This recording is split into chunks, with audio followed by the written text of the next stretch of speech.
గతంలో కాంగ్రెస్ ప్రభుత్వం వచ్చినప్పుడు ప్రజా దర్బారు పెట్టేసి పేద ప్రజలకు ఫూల్ చేసినట్లు అనిపిస్తుంది.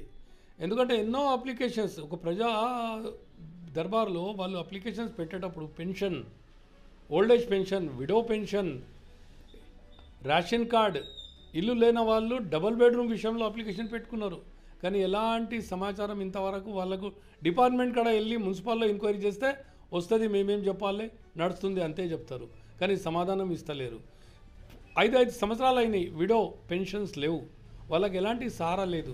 ఓల్డేజ్ పెన్షన్, ముసలి వాళ్ళు ఉన్నారు, చాలా వయోవృద్ధ వాళ్ళు ఉన్నారు, వాళ్ళకు ఆరోగ్యంగా నడవని పరిస్థితి వాళ్ళది, వాళ్ళకి ఎవరు సపోర్ట్ చేస్తలేరు. రేషన్ కార్డు విషయంలో వాళ్ళకు ఫ్రీ బియ్యం దొరుకుతుంది అనేసి కేంద్ర ప్రభుత్వం ఎప్పుడో ఫ్రీ ఉచిత బియ్యం ఇచ్చినప్పుడు అదైనా వాళ్ళకు వాటాకు రావాలంటే రేషన్ కార్డు లేదు.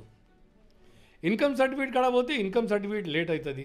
ప్రతి దానికి మండల ఆఫీస్ అనుకోండి, ఎక్కడైనా అనుకోండి, ప్రజలకు సరి అయిన న్యాయం జరగలేదు. ప్రజల పక్షాన దృష్టి పెట్టి ఈ రేషన్ కార్డు, ఈ పెన్షన్ విషయం, ఈ ఓల్డేజ్ పెన్షన్, విడో పెన్షన్ తక్షణమే దీనిపైన నిఘా పెట్టాలి. వాళ్ళ 5 years అబౌవ్ అప్లికేషన్స్ పెట్టుకుని మున్సిపాల్లో వాళ్ళ అప్లికేషన్స్ ఉన్నాయి, ఇంతవరకు ఎలాంటి ఇంప్లిమెంట్ లేదు. దయచేసి దానిపైన కూడా నిఘా పెట్టాలి.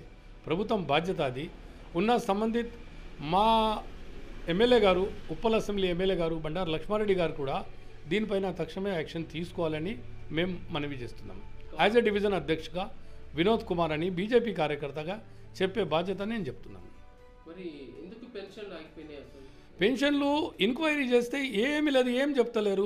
అది అప్లోడ్ కాలేదు, వచ్చినప్పుడు చెప్తాం, ఇదే బస్. దాని మించి వాళ్ళు ఏరియాలో వచ్చేసి how many old age persons వాళ్ళ వెరిఫికేషన్ చేయాలి, సరౌండింగ్ ఏరియాలో పంచనామా చేసుకోవాలి, వాళ్ళ ఆధార్ కార్డ్ చెక్ చేయాలి, వాళ్ళు ఉన్నారా లేదా, ఎవరిపైన డిపెండ్ ఉన్నారు అవి వెరిఫై చేయాలి. ఎవరు చేయరు. అప్లికేషన్ పెట్టుమంటారు, అప్లికేషన్ స్లిప్ పట్టుకొని వాళ్ళు ఉట్టి ఈ సేవలో అప్లికేషన్ పెట్టిన స్లిప్ పట్టుకొని తిరుగుతూ ఉంటారు. పాపం గరీబ్ వాళ్ళ గురించి చాలా ఇది విచారమైన విషయం.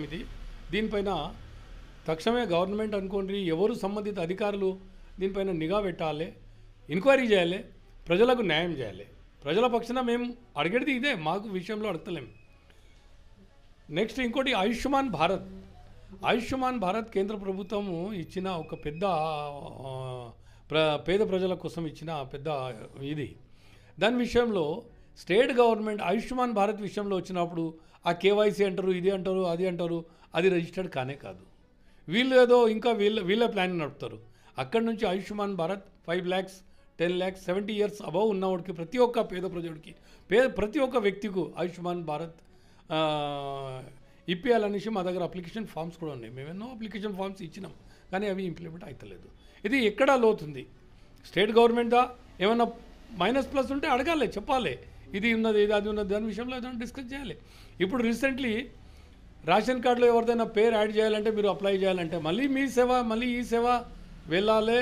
Aadhaar card, xerox, current bill, ఇంట్లో ఉన్న ఫ్యామిలీ మెంబర్స్ పూరా డీటెయిల్ వాళ్ళకి ఇచ్చి మళ్ళీ ఈ పేద ప్రజలు ఆడ తిరగాలి. అవి ఎప్పుడు ఇంప్లిమెంట్ అవుతాయి అది ఎవరికి తెలియదు. ఇప్పటికే ప్రభుత్వం వచ్చి 1 year అవుతుంది అప్రాక్సిమేట్లీ. ఆ 1 yearలో కొత్త రేషన్ కార్డు ఇస్తామన్నారు, కొత్త రేషన్ కార్డు లేవు. ఉన్న పాత రేషన్ కార్డులో పేర్లు యాడ్ చేస్తామన్నారు. ఇంకో దాని విషయంలో మళ్ళీ మీరు మీ ఫ్యామిలీ డీటెయిల్స్ ఇవ్వండి. ఇది